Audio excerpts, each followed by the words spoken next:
Boom, stop! I'm David Tian, Ph.D, and in this video I'm going to clarify what she means when she says, I love you, but I'm not in love with you.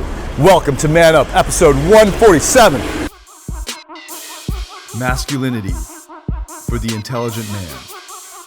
I'm David Tian, Ph.D, and this is Man Up!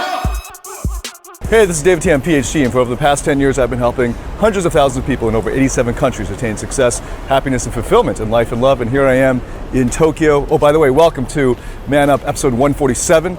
I am here in Tokyo in the Ginza district. Just had a sushi lunch, and I'll show you a bit of the street here. It's a cool mall there, and this is the Louis Vuitton store, and pretty cool area here, but I'm gonna hide here so I won't get so much foot traffic here. This is Chanel store. Okay, got a question here, and it's coming from Michael from the private Facebook group. Michael asks, let's see, I found Man Up after my soon-to-be ex dropped the bomb on me May 31st. This is ex-wife. She loves me but isn't in love with me.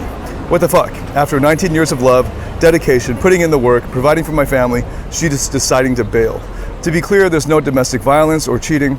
Those would be the only things that would make sense to me. If I'm being honest with myself, I don't think either of us were having our masculine or feminine needs met. When I asked for help about 4 or 5 years back, my emotions were trivialized, so I withdrew. I started identifying as a victim and being trapped in my job. Led to a slow spiral into depression that was snapped by hearing my wife wanted a separation. Okay, so up to this point, I'm going to be reading this question, but it's quite long, so I'm just going to break it up at crucial points. So first of all, he's been in 19 years with this woman, and this was 4 or 5 years ago. He says he started to withdraw, I assume emotionally, probably physically, because he said his emotions were trivialized. But he said, Michael says, when I asked for help about 4 or 5 years back, my emotions were trivialized, so I withdrew. So who did you ask for help from? Did you ask for help from her?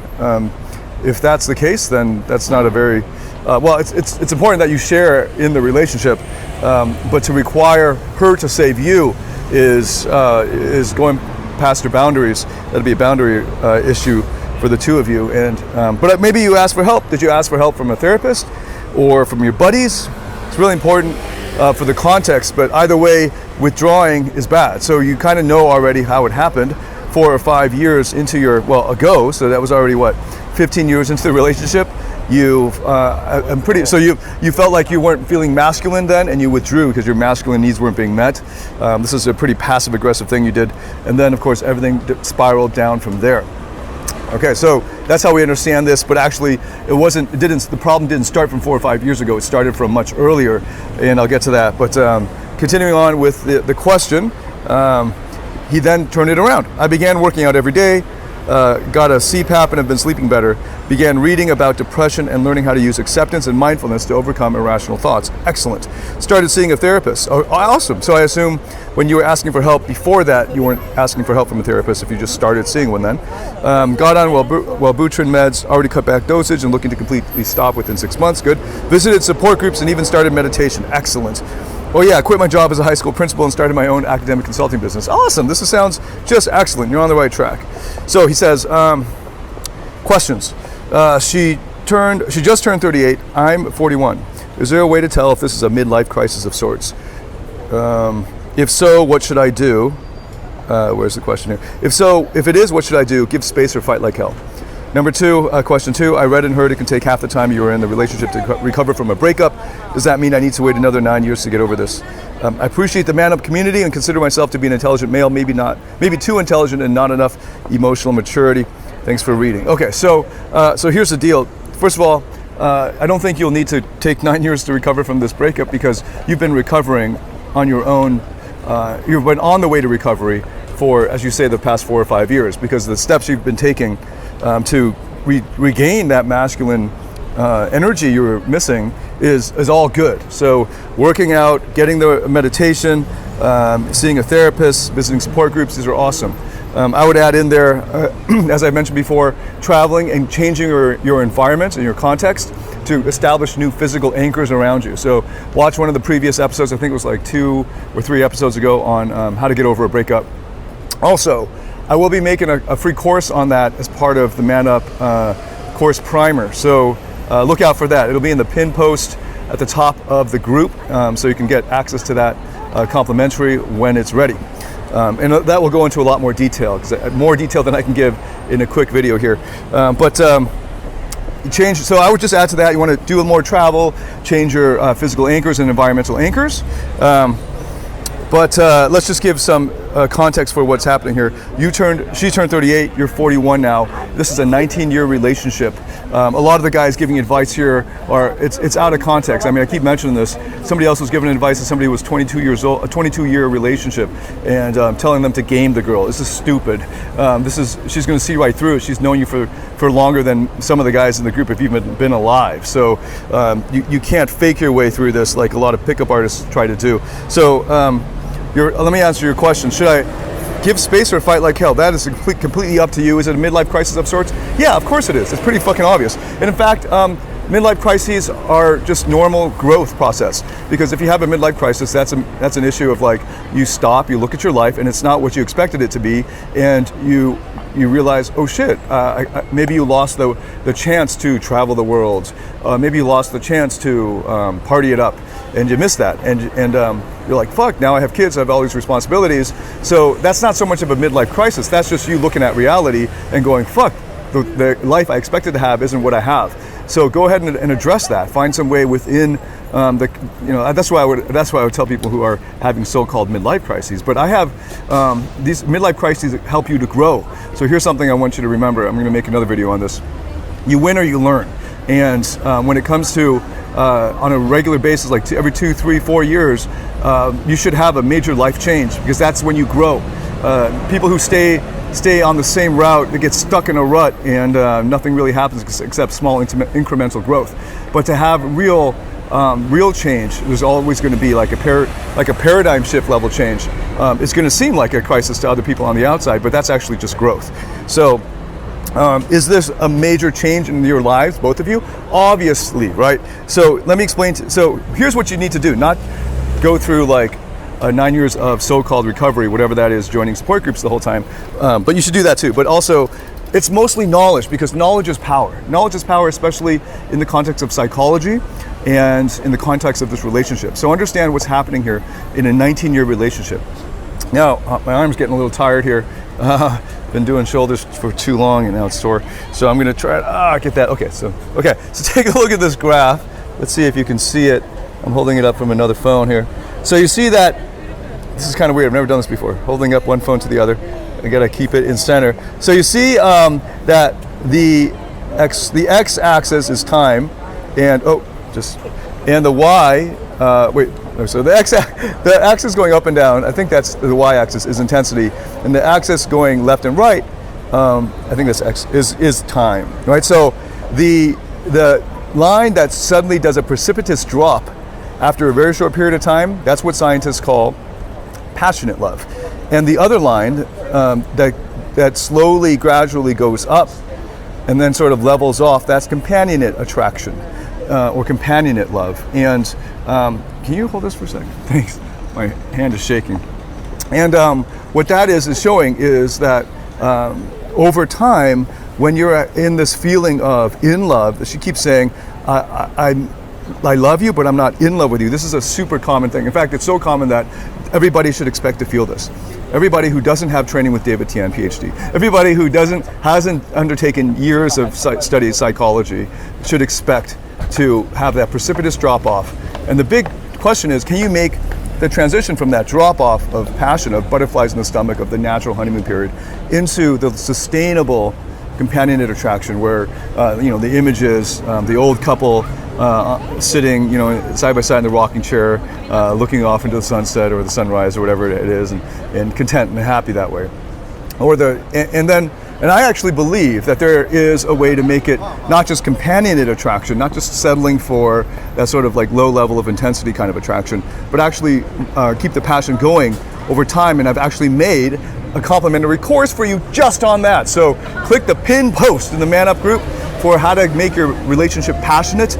That's something you can do, it's something you should do, and you get better at it over time, but it's something you should do at every stage in the relationship. The first month, the first year, the 5-month mark, the 5-year mark, the 50-year mark, You should always be making your relationship passionate, but understand that the natural course of things is for that passionate butterflies in the stomach feeling to drop off, and this is for evolutionary reasons. And then because what do you call it, pair mating, or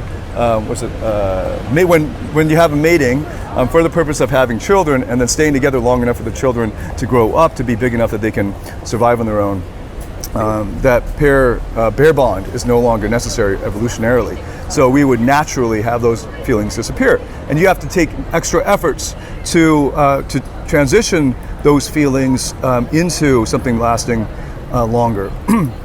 So in a 19-year relationship, about 5 years in, she would have already started to lose those feelings of being in love. And then here's the other dynamic. Whoever starts to lose those feelings first has the power in the relationship. And that's not a good feeling either, being in power. So she is what psychologists traditionally call the one-up position. Okay, so she's in the one-up like a seesaw, and you're in the one down. And the one down is in a tight position because the one down starts to get more and more desperate. And naturally, the things you're going to be doing are going to be coming from a place of neediness. And that will actually, all of the things you naturally would do would drive her away because she's in the one-up position. And you now have to have compassion for each other and understanding and maturity for each other's positions and bring that back into alignment. The best way to do that is to reintroduce the passion. And again, the complimentary course in the Man Up group, tap the pin post and get that on how to do that. But that's the dynamic that's happening. And most people, as in 99% of people, don't know this. So they're just going to go do whatever they naturally do. Like most people don't take courses on relationships. Most people don't get educated on how to raise their kids, it turns out. And all these super important things in people's lives, they don't get any education in them. And meanwhile, they get all this education on how to program a fucking computer, but they don't even know how to program themselves. And they don't even know how to they don't even understand the operating system of their children or of their wife or their friends or whatever, right? So it's just ridiculous how people don't respect the psychology of it. But that chart I showed you is right out of the psychology textbooks, and it's pretty obvious to those who study this, and it's commonly accepted. So this is not even controversial what I'm saying about the drop off between passionate attraction and then trying to make that switch into companion attraction. Most modern people, just want to keep that in-love feeling, and then they believe that if the in-love feeling is gone, then they should break up. That's really stupid for relationships, first of all, and that's not how human history has ever treated marriage. But secondly, that's just a stupid, fucked up Hollywood romance bullshit from Disney and places like sources like that really fuck up the modern people's relationships. And here's the truth: the vast majority, over 80% easily, of current relationships in the modern world that are past the 5-year mark are unhappy, unfulfilled. Often, if they're still together over time, it's because of children or some other obligation, and their hearts aren't into it, and they're leading lives of quiet desperation. And then the other percentage is just going to get a divorce. So you're not alone. Most people will go through this. Most of you guys watching this who are not married or are not in a long-term relationship, just expect that this will happen to you 5 years into a relationship minimum. Maybe even happen, a year and a half into the relationship. She'll just stop feeling those feelings for you, and then because those feelings are gone, she's just like, well, what's the point? Yeah, I made a promise or whatever, but who really takes that seriously? And I'm out, right? And because of that, you're just going to have a lot of unhappy people just jumping from relationship to relationship because they don't understand what a relationship actually is. So that's her, and that's you. Neither of you are mature enough to understand what a relationship really is. When she says, I love you, but I'm not in love with you, that's actually an accurate description of her state. She doesn't have those butterflies in the stomach, passion for you anymore. She's not in love with you, but she loves you because she still sees you as she wants the best for you, she cares for you like a friend and all that. And that's what happens in a marriage in most cases, in all cases, unless they take extra efforts to be present with each other and grow the passion. So this is just what's happened to you, and she doesn't have the knowledge or the maturity or the understanding to know what's happening in her mind, in her heart. And you can either wait until she matures, but I doubt that will happen because you can't change people unless it comes from within, from themselves. Like I've said, you can't change other people unless they want to change, and even then, it's fucking hard. So what should you do? I think you should put a time limit on it. Like, I'm going to give it this amount of time, and if she doesn't wisen up, then you got to move on because it's your life. And waiting forever for somebody else to change is a horrible way to live your life.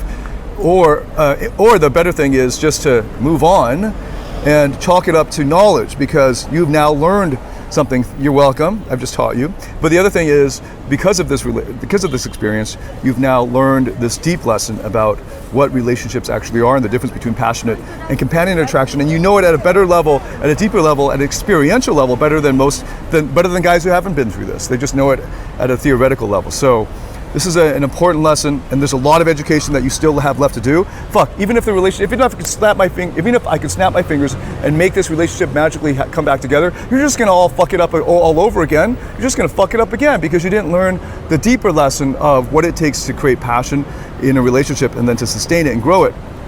And that's far more important than just getting back together. It's at least, you've had these 19 years of experience now. So see it as a learning experience. Either you win or you learn.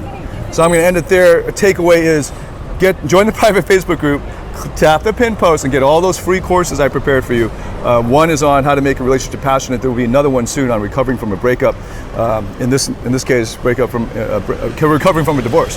And all of the things you're doing right now are excellent. And I would just add to that. And there are many other things I can mention that I will mention in the free course, but right now I'll mention that you should change your environment, go traveling, maybe even relocate for a while, just to get new physical anchors, so you have new triggers for thoughts and feelings. But most importantly, understand the difference between companionate attraction, passionate attraction, and what it takes to make a relationship passionate over time. Okay, so this is David Tian signing out. Join the private Facebook group. This is where I find these questions and answer them. Also, there's a good group of guys in there commenting. A lot of the questions get answered right away in comments. So I'll see you in the private Facebook group. My arm is shaking like crazy. And just leave you with another view of Ginza as a sign out. See you inside the private Facebook group. This is David Tian, Ph.D. Until then, man up.